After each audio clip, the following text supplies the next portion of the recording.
With the presentation, yeah, it's there actually. The title, I suppose the title has been changed this morning. So the initial one was Strategic Vision for Particle Physics from European Collaboration to Global Initiatives, but maybe, yeah, we have something, some words are still there.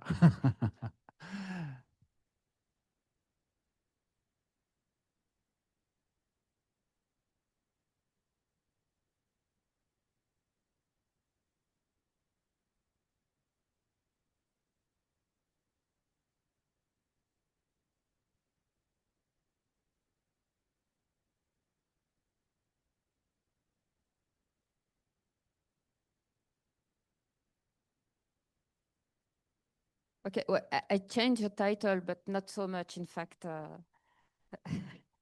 it was very complicated at the origin. Hmm? Yes, so exactly.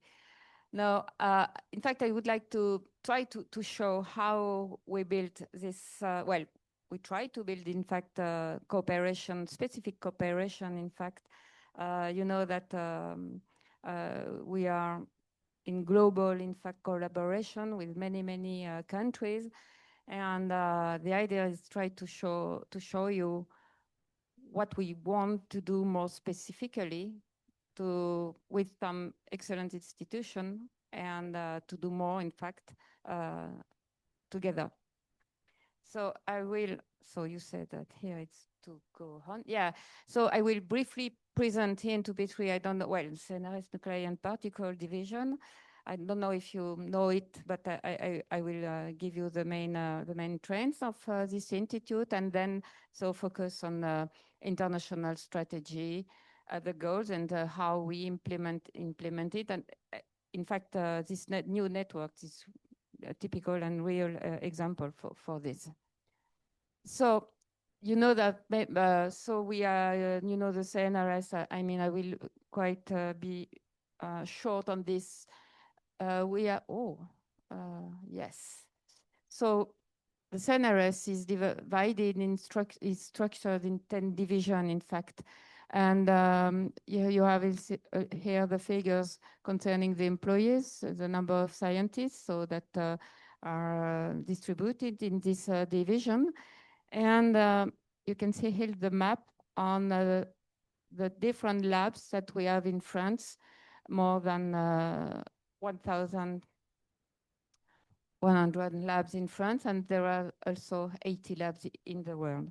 So if I focus now on HN2B3, so the division of CNRS nuclear and particles, so you see that we have a quite small part of the big staff of CNRS.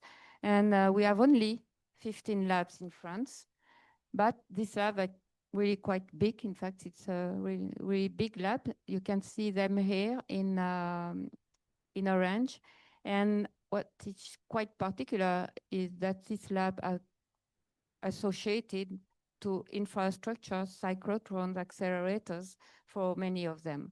And we have currently also 8 international research labs in the world. So, as I said, in fact, this institute has been created in 1971. It's a national institute. That means that for all communities, we animate and coordinate, in fact, the field of nuclear physics, particle physics, astroparticle, cosmology, and also in the domain of health, environment, and energy application, including also radiochemistry. That means that so we explore the physics of the two infinities for both approach from theory to and experiment. We build, in fact, the project from the conception up to the construction, the data analysis, and so on, the whole chain. And we lead and oversees, in fact, this lab at the other one of the CNRS. And most of them are shared with universities or grandes écoles or even other national organisms such as the CEA.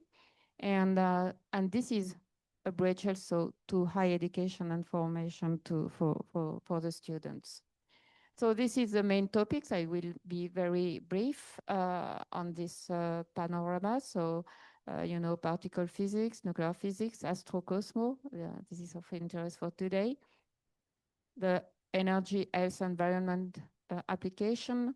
And we have also very well-known expertise in accelerators and technology. And we have also our own data center in Lyon, which is connected to other data centers such as CERN and all over the world. And on this map, I think that it summarizes very nicely what we are doing in our institute. This is all the labs, the main labs, some national, such as in the US, all the main labs and research projects that we have in the world. So, and you can see here the focus on South America, the different experiment in which some colleagues are working on. And we have also this project in space, and for all the different main thematics that are listed here. And if we count the number of, big programs, that means that it's very long-term programs. There are about 40 big programs that we are currently operate. So once again, with the colleagues from the universities and grandes écoles. So if I come back now to international cooperation and the motivation to be here today. The idea here how, in fact, we can add value to our own collaboration that we have, we are already with other countries or institutions. So you know that we are really working in very big collaboration. I take the example of collaboration such as CERN, as you can see here.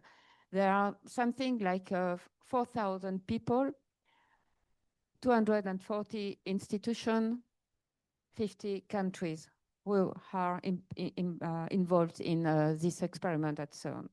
And when you see the publication, maybe you have already see that in fact there is something like 17 pages just for the listing of institution and the number of persons which are listed by alphabetic order. So it's multi-partnership collaboration, very big publication, and it's very, in fact, quite impossible to detect or to highlight talents, especially for early career researcher.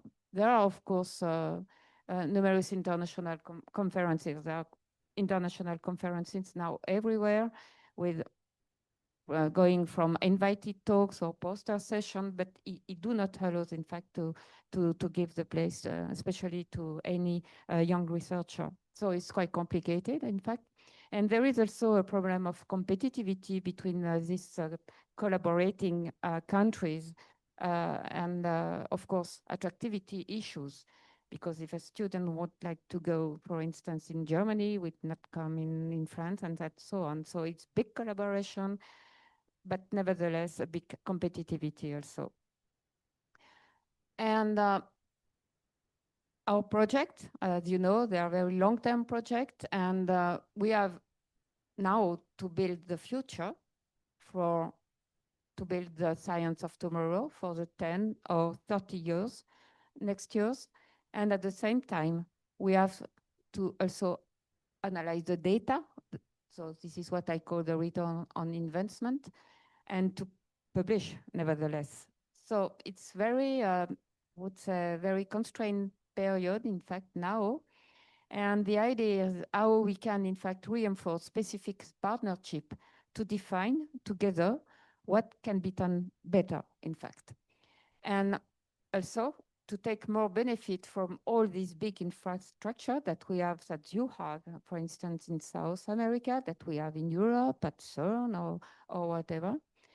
And knowing that the context, you have said that in your introduction, all of you, that we are operating in a very in a context which is very difficult today, growing constraints on science, funding, geopolitics, scientific skepticism, which is growing every day.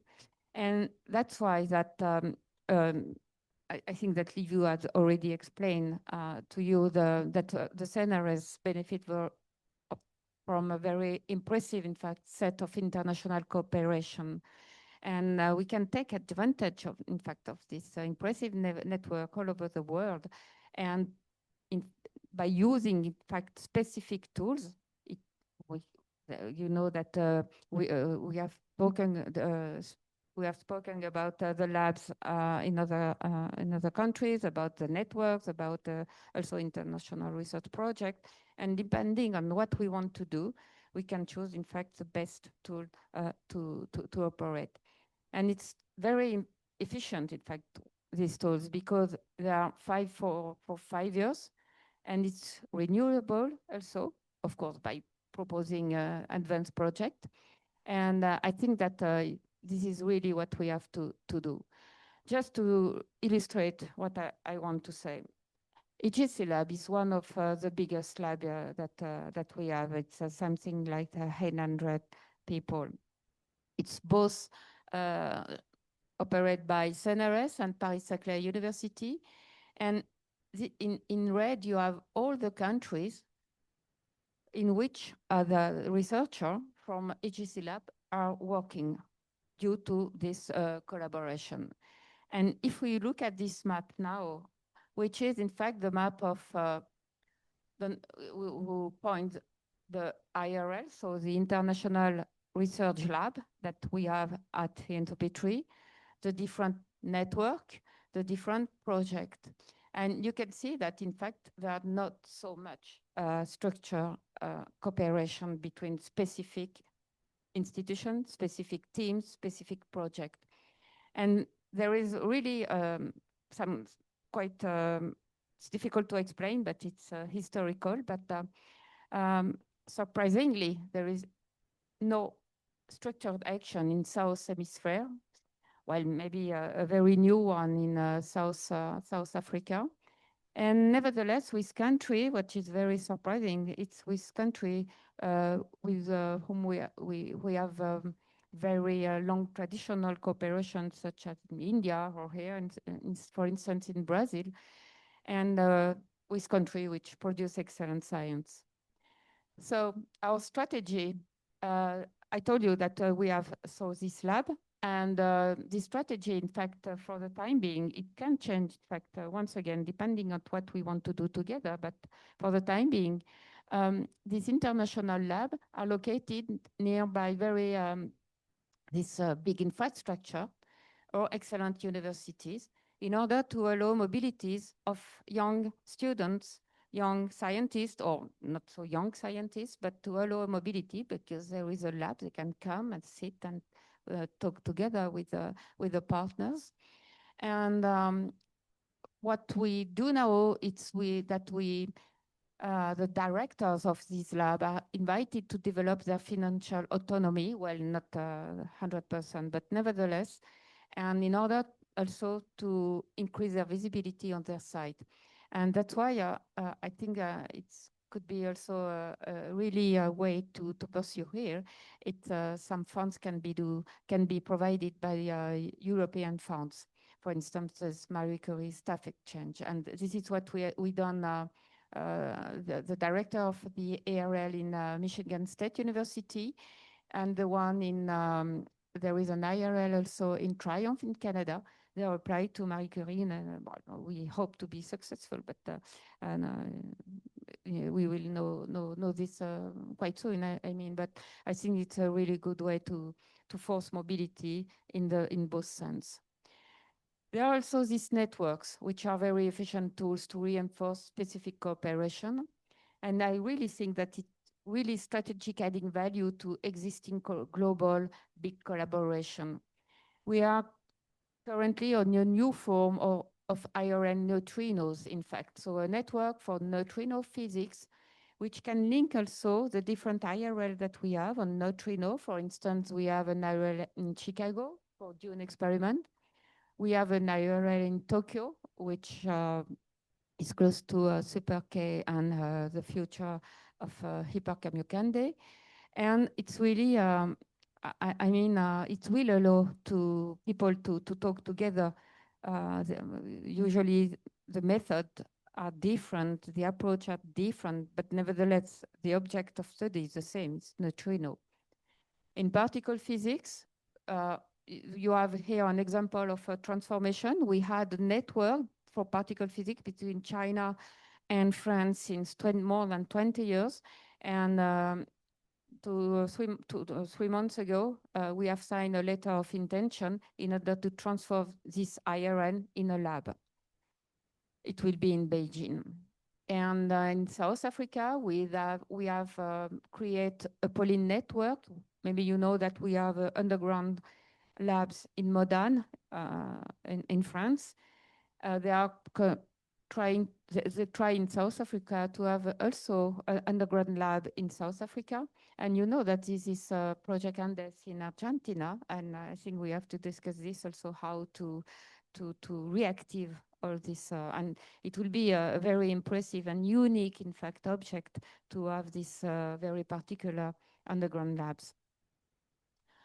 And so now we will discuss about our project. And our project, maybe I have to precise, I'm talking here about CNRS nuclei and particle, but the astroparticles and cosmology, I think it's very important that you know. Of course, there is also the division of CNRS Earth and Space, which is involved, and also the CNRS Physics division, which is involved. For the time being, we have discussed together with Earth and Space division and nuclei and particle, but we can also foresee next month to include colleagues from the physics division. So at TN2B3, and I would say more generally on this 3 division, there are 3 major fields of investigation at CNRS. So on the cosmology, high energy astrophysics, and also this new messenger. And I think it's typically what I try to say, how to connect the different studies, the different infrastructure in order to develop very efficient, in fact, new observable that we call the new messenger, correlating different experiment results. So as I said, we are currently building a bridge between South America observatories, labs, with the CNRS labs and partners in what, in reference to what I say, that we are also include university, French university and Grande École. And I think it could be very efficient very quickly. And maybe just for you, in fact, we are working very closely with our colleagues from this division, Earth and Space. The networks will take 10 of our labs for the time being, but it could be improved or not if we do not need it. And for us at CNRS, it's a very important step, in fact, to build together, because it will allow, in fact, to show you how we are, and to show us also together how we are really complementary between these 2 divisions. We have different way to work, very complementary. We have at TN23 a very big involvement in the construction of the project, while in Earth and Space division, it's an institute based on more observer mode, you know, on habits of astronomy. There are very efficient tools such as the Service National d'Observation, which are very efficient because it's also for the formation of new students.